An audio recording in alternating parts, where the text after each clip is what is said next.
I used to think the worst thing that could happen to you in a small town was running out of gas on the one road that doesn't have cell service. I was wrong. The worst thing, or maybe the best thing, depending on how you look at it, is getting stuck in a storm shelter with the one woman in town you'd spent 2 years pretending you didn't notice. This is the story of how a tornado warning, a packed shelter, and absolutely nowhere to sit turned into the 6 months that changed my life. I didn't know it yet. But she did, I think. She always seemed to know things before I did. My name's Caleb Reyes, and before that night, my life in Millhaven was about as eventful as a Tuesday afternoon. I ran the hardware store my dad left me, I closed up by 6, and I ate dinner alone more often than I'd admit to anyone who asked. Small towns have a way of making you comfortable with quiet. I'd made peace with mine. Millhaven's the kind of place where everybody knows everybody, which meant everybody also knew Sheriff Ava Whitlock. She'd taken over the department 3 years back, youngest sheriff the county'd ever had, and about the only person in town who could walk into a room and make grown men sit up straighter without saying a word. I'd talked to her exactly 4 times in 2 years. Every one of those times, I'd said something I regretted the second it left my mouth. That Sunday, the sky did that thing it does before something bad happens. Turned a color I don't have a good word for, somewhere between green and bruised. The sirens went off halfway through dinner, and by the time I made it the 6 blocks to the community shelter on Main, half the town was already packed inside like sardines in a can that used to be a church basement. I found a sliver of space near the back wall and figured I'd stand for the duration.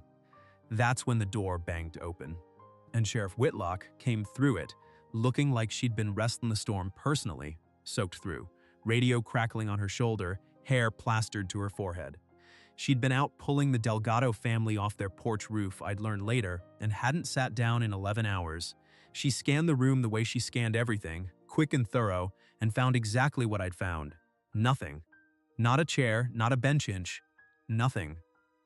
"Guess I'm standing," she said, mostly to herself, with a half-law that didn't quite reach her eyes. I don't know what came over me.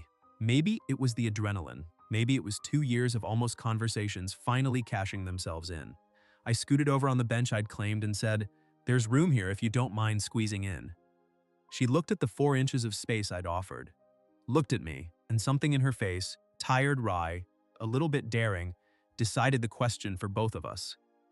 "Only if you don't mind me perching," she said before I could ask what that meant. She was sitting half on the bench and half on my knee, one boot braced against the floor to keep her balance, like it was the most natural thing in the world. Like we hadn't spent 2 years being strangers who nodded at each other in the feed store parking lot. The whole shelter noticed, of course. Small towns don't let anything go unnoticed. Somebody's kid yelled something about the sheriff finally getting a chair, and half the room laughed, and I sat there with my heart doing something I hadn't felt it do in years, trying very hard to look like a man who wasn't panicking. We sat like that for 2 hours. The storm didn't seem to be in any hurry, and neither, it turned out, was she. At first, we didn't talk much, just the occasional comment about the wind, or somebody's dog barking 3 streets over that everyone in the shelter could somehow hear over the storm. But somewhere around the 1-hour mark, she asked me about the hardware store. Asked like she actually wanted to know, not like she was filling silence. I told her about my dad, about taking over the place after he passed, about how I still hadn't gotten around to changing the sign because some part of me wasn't ready to see my name on it, instead of his. She didn't say anything sympathetic or soft about it. She just nodded, like she understood exactly the kind of weight that was, and said, "My dad was the sheriff before me. I get it. I hadn't known that." 2 years of small-town proximity, and I hadn't known the single most important thing about her. She asked about my dog. I didn't have one, but I told her about the stray that hung around the store, the one I fed out of a bowl I kept behind the counter and pretended I hadn't gotten attached to. She laughed, actually laughed, and told me that was the least surprising thing she'd learned about me all night. "What else do you think you know about me?" I asked. And I remember my voice came out steadier than I felt. "I know you close the store at 6 on the dot, even when there's a customer walking up," she said. "I know you buy 1 coffee every morning from Dots, and you always leave the same tip. I know you've waved at me in that parking lot for 2 years and never once said more than morning." I didn't have a good answer for that, so I told her the truth. "I didn't think you'd want me to say more than that." She looked at me for a long moment, the kind of look that made the noise of the shelter fade a little at the edges. "You should have tried," she said. I would have said more back. The storm passed around midnight. When the all clear came through on her radio, she stood up like nothing unusual had happened, thanked me for the seat, and walked out into the wreckage of Main Street to start the work of putting the town back together. I sat there another 10 minutes before I trusted my legs to hold me. Here's the thing about small towns, everybody saw it. Every single person in that shelter saw the sheriff sit on my lap for 2 hours. And by Tuesday, the entire town had an opinion about what it meant. Dot, who ran the diner, started giving me a second coffee on the house for the sheriff's boyfriend. I told her that wasn't accurate. She told me to drink my coffee. Ava, I'd started thinking of her as Ava now, not Sheriff Whitlock, handled it better than I did. She showed up at the store that Thursday in uniform, ostensibly to ask about a lock that had been jimmied on the old Peterson place. We both knew that wasn't really why she was there. "Town's talking," she said, leaning against the counter in that way she had, like she owned whatever room she stood in. "Town's always talking," I said. "Last month they had Mrs. Ferris running off with a traveling salesman. She's 73 and hasn't left the county in a decade." Ava laughed, and something in me settled at the sound of it, like I'd been waiting my whole life to be the reason she laughed like that. "So what do we do about it?" she asked. "I want to tell you I said something smooth." I didn't. I said, "I don't know. What do you want to do about it?" She thought about that for longer than I expected. Long enough that I started to regret asking. Then she said, "I want to find out if there was more you meant to say in that parking lot for 2 years. That was the beginning of something neither of us rushed. We didn't call it dating, not at first. She'd stop by the store on her patrol route, always with some flimsy reason. A lock, a break-in report, a question about county fencing regulations that could have easily been a phone call. I started leaving the second cup of coffee I bought at Dot's on the counter, just in case she came by before it got cold. It took 3 weeks before she called it a date out loud. It took another 2 before I worked up the nerve to kiss her, and even then it was clumsy and half interrupted by her radio going off about a fender bender on Route 9. "I want to be honest with you about something. This isn't a story about lightning striking twice. It's a story about 2 people who'd spent years being careful, her because the job made her guard everything, me because grief makes you cautious in ways you don't notice, until someone's standing in front of you, patient enough to wait you out. We took it slow. Painfully, wonderfully slow. Sunday dinners at my place that stretched into midnight conversations.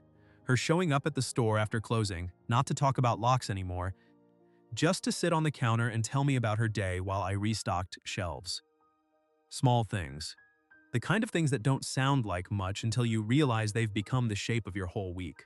There was a night in October, I remember because the leaves had just started turning, when she told me about her father. How he'd died on duty when she was 19, how she'd taken the job not because she loved it, but because someone had to, and how for years she'd been so afraid of losing anyone else that she'd stopped letting people close enough to lose. "That bench in the shelter," she said. "That's the first time in years I let myself want something I couldn't control." I told her about my mother leaving when I was 12, about my father raising me alone in that hardware store, about how I'd learned to keep the register of my life exactly balanced so nothing could ever surprise me the way that had, about how for 2 years I hadn't said more than morning to her because I was terrified of what it might cost me if I let myself want more and lost it. We didn't fix anything that night. That's not how it works, not really. But we understood each other a little better, and in a town like Millhaven, understanding is its own kind of vow. There were harder nights too. A stretch in November when her job pulled her away for 2 weeks straight, working a case up county, and the distance made both of us reach for old habits. Her pulling back into duty, me retreating into the quiet I'd gotten so good at. We had our first real fight over a missed dinner and an unanswered text, the kind of fight that isn't really about the thing it's about. "I don't know how to do this and be good at my job," she told me, standing in my kitchen at 11 at night, still in uniform. "I don't need you to choose," I said. "I need you to tell me when you're drowning instead of disappearing." She didn't say anything for a long time. Then she said, "Okay," and it was the most important word either of us had said in weeks. By December, the town had stopped talking about us like it was news and started talking about us like it was just true. The way people talk about weather patterns or the price of feed corn. Dot stopped charging me for the second coffee altogether. Somebody left a joke sign outside the shelter that said, "Re-skew seating," and nobody ever took it down. I asked her to the town's Christmas gathering, the one held every year in the same shelter where all of this started. It felt right, bringing things back around like that. She wore her uniform half the night because a call came in about a fender bender near the tree lot, and I watched her handle it with the same steady competence that had first made me too intimidated to say more than morning to her, and I remember thinking, I don't ever want to stop watching her do that. When she came back, snow in her hair, she found me exactly where I'd been sitting since the shelter that summer night. Same bench, if you can believe it, dragged out of storage for the occasion. "Room for one more?" she asked, like she didn't already know the answer. I didn't say anything. I just moved over the same 4 inches I had 6 months before, and she sat down the same way she had that first night, like it was the most natural thing in the world. "I've been meaning to tell you something," she said after a while. "What's that?" "I didn't just want a seat that night. I could have stood. I've stood through worse." She looked at me, steady, the way she looked at everything. "I picked that bench on purpose." I laughed because 2 years of silence suddenly made a different kind of sense. "You could have just said something." "So could you," she said. "But I'm glad neither of us did. I like how this happened better." People ask me sometimes if I believe in fate, small-town nonsense like that. I tell them I believe in packed rooms and empty benches and the 2 years of quiet before them that make you brave enough, finally, to move over 4 inches and see what happens. Ava still stops by the store most evenings. I finally changed the sign. Added her name isn't on it, not yet, but I did put my own name up next to my father's, which felt like its own kind of beginning. The stray dog has a name now. She named him Deputy, which I still think is the funniest thing she's ever done, and she will not be talked out of it. We don't talk about that first night as much as you'd think. It doesn't need retelling in a town where everyone still brings it up at church, at the diner, at the feed store. But every once in a while, on a quiet evening, she'll perch herself on the edge of the counter the way she did on that bench, and I'll think about how the worst storm Millhaven had seen in a decade turned out to be the best thing that ever happened to me. Sometimes the room being full isn't the problem. Sometimes it's exactly what puts you in the one seat you were always supposed to find. End